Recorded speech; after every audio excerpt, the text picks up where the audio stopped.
I had in mind to show you 4 traps in this video actually, and by shooting this one in Greek, I discovered that I can say more. So we have more traps here, and without further ado, let's dive in.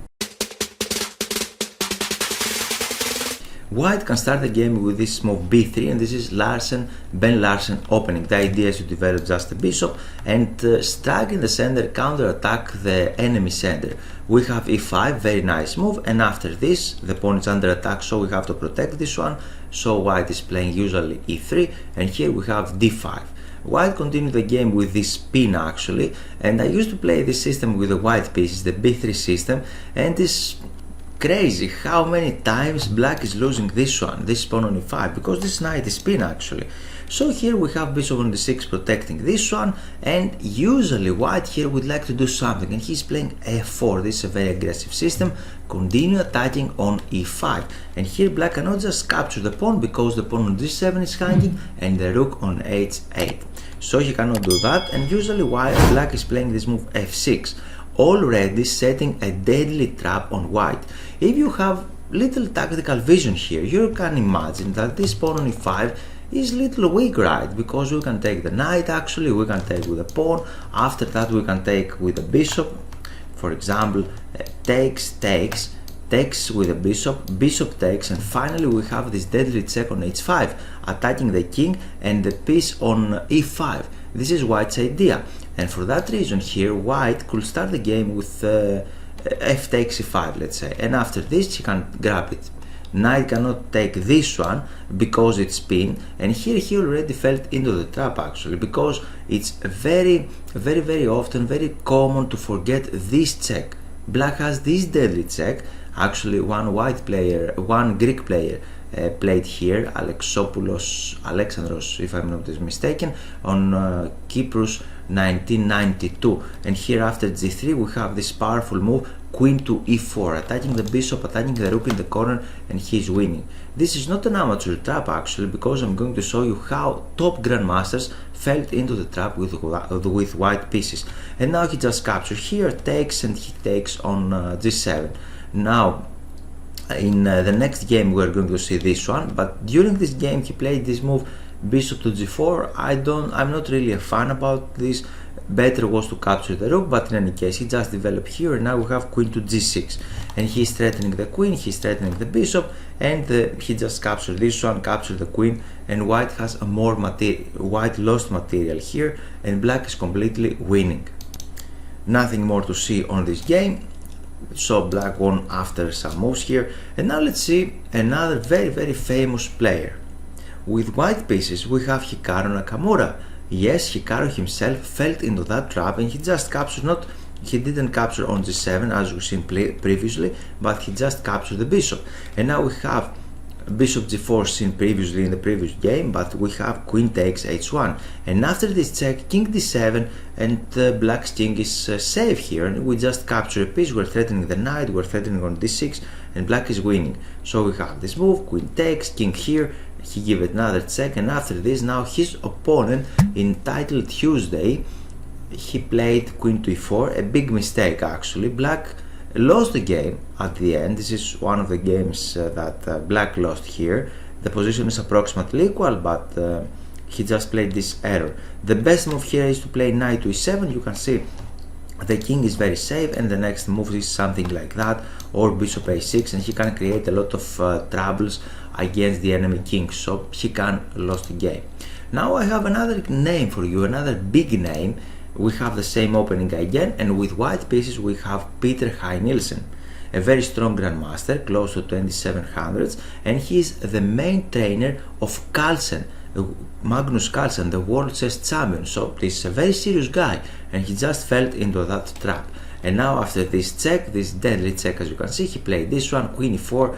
Previously Nakamura captured on d6, but now he just captured here again, and we have queen takes, another check here, king e7, king f2 to protect the knight, and bishop to e6. You can see how solidly how solidly these pieces are protecting the king can hide behind his pieces, and everything is just fine. And now after knight to f3, he didn't play correctly here actually. Black player played this move knight f6, the position is approximately equal here, black is a little better, he managed to win the game afterwards, but we have a difficult move here, difficult move for black, and this is rook to f8, very strong move actually here. Because if he just captures the bishop, the rook in the corner, then we have knight h6, and the idea is bishop g4, and this knight is fall, and then we have checkmate ideas there. He cannot escape from the checkmate. So if he just captures this rook, if he captures the other rook, we can take with this, and the next moves are something like knight f6, bishop g4, and here black is completely winning. At this point, I'd like to talk about the chess opening package, which contains Scandinavian defense, Grand Prix attack, and Benko gambit. If you click in any of those links, you can see the detailed curriculum of the lessons. Each course contains theoretical videos and analyzed games. In total, we have 46 theoretical videos, which are more than 11 hours, and approximately 200 analyzed games. Only 1 hour of a professional trainer cost approximately 20 euros, and you can see here the outstanding final price of this package. If you're interested and you'd like to own this package, then you can click Time to flip the board now, and let's see another trap with white pieces. We can start the game with a move d4, and after e6, c4, b6. We have the English defense, and black tried to play the similar system here, as you can see. So white can develop the knight, and the idea is to play here the move e4, and after bishop to b7 we have e4, and bishop to b4 try to fight against that pawn. What white should do? He just developed the bishop, and now black is continue aggressively. The game is a mirror actually, as we seen earlier. We just flip the board, if you can imagine, and now we have f5. The idea is that we cannot take, because the bishop is going to capture on g2, and after that the rook. So we are going to set up a deadly trap here, and this deadly trap is f3. Again, black is going to think that this pawn is not very good protected, because we have here one defender, two defenders actually, the knight is not counting because it's pinned, and we have two attackers. And at the end of the day, if you would just capture everything, he can give a check here with the queen attacking the king and the piece on e4. For that reason, it's very tempting for black to go into that trap, as you can see, and he just captured there. We have another game from Title Tuesday. The player with white was 1900 elo player, but he was underrated, I guess. And with black pieces we have another player 2450. So we have all of these exchanges here, and now obviously white is not forced to recapture with the bishop, but he has something else. Did you remember? Yeah, queen h5. This is a check, and after this he gives double threat here on e5, attacking the rook and the bishop. During this game he just captured d3, and now he just played bishop g5. Actually, this was a mistake, and he should not play this one. The game is approximately equal. White managed to win the game afterwards, but the best move here is to capture the rook, obviously, because the knight is under attack. And after this check we have king to d2, attacking the bishop, and after this he can take there, he can play knight to e2, everything is solidly protected. The next move is rook f1, and this king has problems. Let's jump forward now to the next game. Actually, he started the game with c4, the English attack, and after this and this and this, and e4 we can transpose to another opening, our opening, what we are examining right now. And this happens very often during the openings. You can start with different move orders, and we can play a different position actually. And now after this he played d4, and now again we have this move bishop b4, fighting against e4, try to capture that pawn. A defensive move, attacking move, another defense, and now already setting up the trap, and already here black just captured this one. Strong players are playing here as well. We have all of these exchanges, as you can see, and again, once again, this deadly move, a check on h5, and after that we have this. Previously we just seen to capture on d3, but right now he just captured the pawn on g2, accepting the challenge and capturing the rook on h1. So he just captured there, he give a check, we have this one, and after this check he went king f2, and now the bishop is under attack, he has to capture the rook, he captured the knight, and after this white continue creating a very strong attack, as you can see, because he just coordinate his pieces. This is doing nothing, and after that we have this, and after this try to hide with the king, we have queen e5, try to exchange queens, threatening this pawn on c7, and after this exchanges white has a piece for 2 pawns, and usually in these strategical endgames with many pieces and black pieces are not active actually, white extra piece, white extra bishop for example, or this one, this is extra bishop can tell, and white can win more pawns. For example, he can play something like that or start attacking instantly black's weaknesses.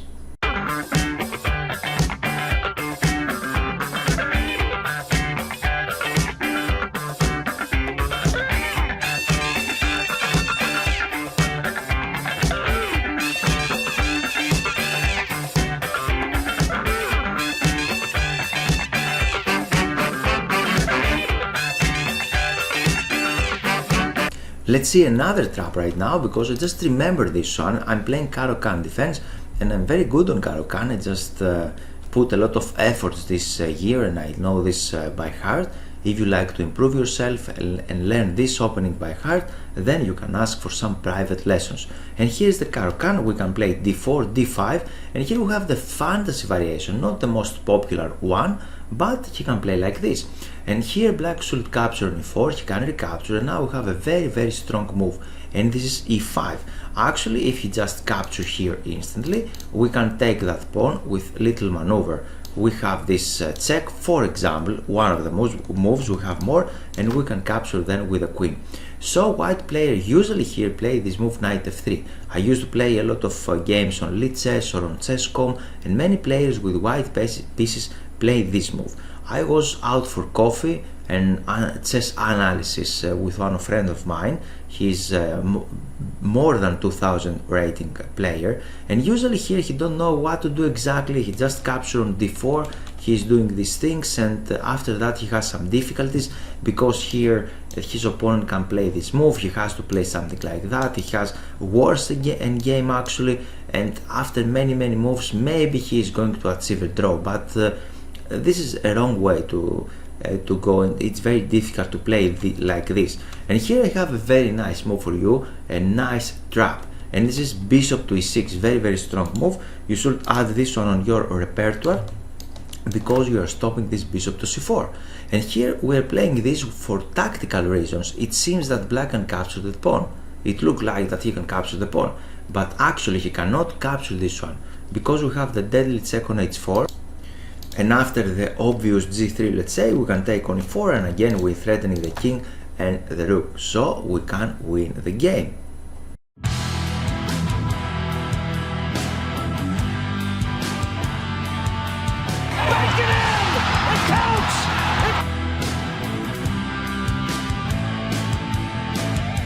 Let's move forward now to see another system, and this system is London. Very popular, especially if you are a very busy person, because it is a very solid system. You have to put the pawns like this on e3 and c3.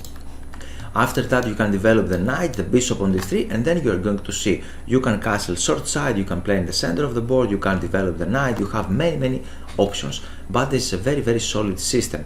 And now black can try to mirror white's opening to play something like bishop to f5, and in this particular position we can play the move c4, try to strike in the center and try to get advantage from that bishop. This bishop left something behind, and this is the pawn on b7, because white's idea now is to play queen to b3, try to attack the b7. This is why we're playing this move c4. This is not like typical London to play the very solid system. It's nothing bad about that, but we are going to take the advantage of this development.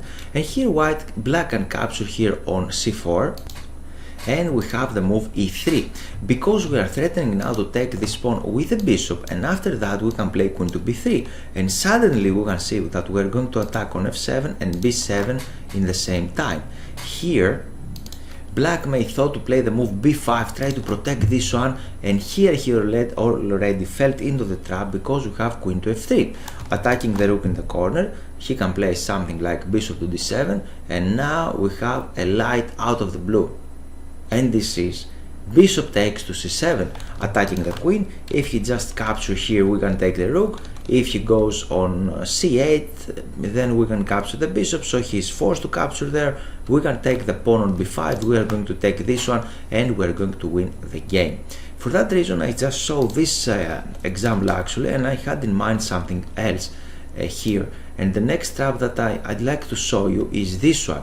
In Queen's Gambit decline, Queen's Gambit accepted actually. This is the Queen's Gambit, and now he just accept that pawn. Here White can play this move e3. Many friends of mine suggest this one as the best move, but I don't really believe that we can create a serious problems with the white pieces. The game is actually playable and it's a little more tactical, but this is a very solid system to play e3, and immediately we're threatening that pawn. So here Black may thought to play this move b5, try to overprotect this pawn, and here we have the move a4, try to break down these defenses, and now after c6 he already fell into the trap and he is losing because we can capture here. And after this we have the final move queen f3, attacking the rook in the corner, and he cannot save that rook. White is winning here.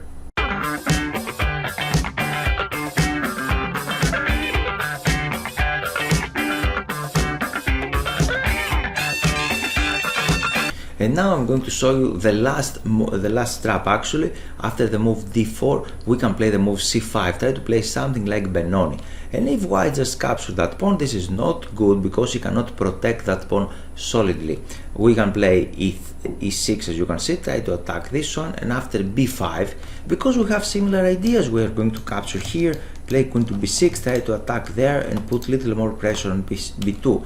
For that reason he can play something like that. And during one of my games I played this move a5, and my opponent replied with a3. He was 1300 elo player, I guess, federating player, and I just captured there. He recaptured, and now I just captured his rook in the first moves of that game actually. Maybe he had many time to play chess, and he was in form actually, and I managed to win after many moves. But here he can try something else actually, and this is c3. And now he already fell into the trap because you can take here on b4, he can take on b4, and what is the winning move? Did you remember? Queen f6, and the rook in the corner is trapped. Thanks for your time, and I hope you enjoyed the video. Here it's time for action. This is the initial page of my website, and here you can click Give me access to get access to free lessons. You can read this page, and if you scroll down, here you can add your name and your email. After that, you're going to take a free lesson how to avoid chess blunders. So, time for action is now, and you're very welcome to join my mail list.